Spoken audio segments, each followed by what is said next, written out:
cyber attacks have always been there since the early 90s, since computer systems became part of our world.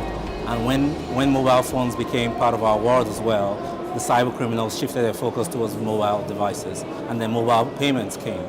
So in today's world, the way attackers attack you as a user or you as a mobile payment user is trying to trick you into probably buying stuff online or trying to download mobile applications that are not secure, mobile applications that have not gone through quality checks.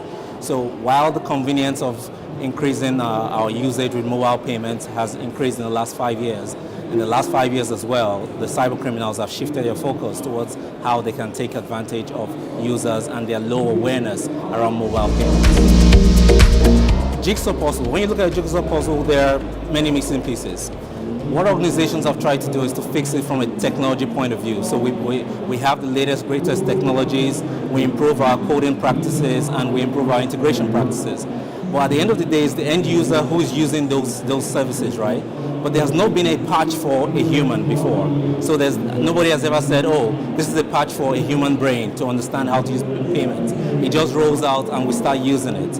So in the past 5-10 years again, users have been the missing piece in the sense that our awareness levels, whether it's the general public, whether it's the young people, whether it's the old people, they've not really been able to ascertain what is risky for me in terms of using mobile devices, mobile payments. And the attackers know that, and they design their attacks based on that premise.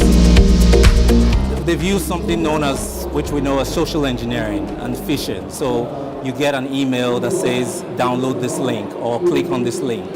It's 91% of today's attacks come from an email link.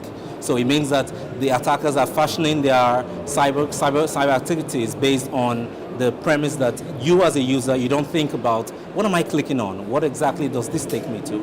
And you get a payment notification on your phone that says, for instance, someone has just paid you this amount of money.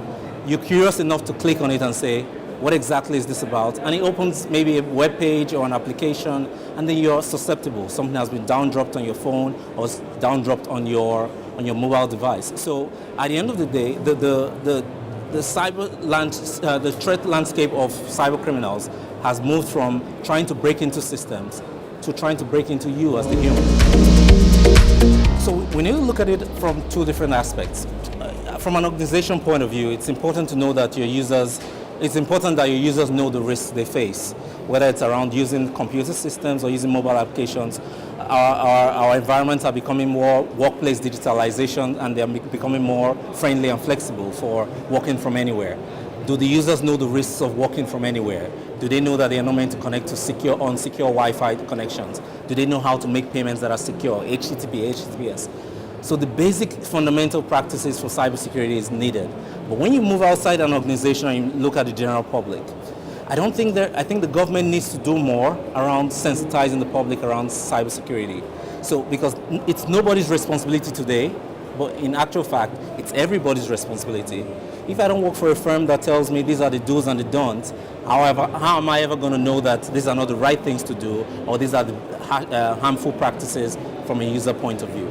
So we need a bit more collaboration from government entities, and to ensure that everybody, not just employees of companies, know about the cyber harmful things in the cyberspace. I would say organizations should stop.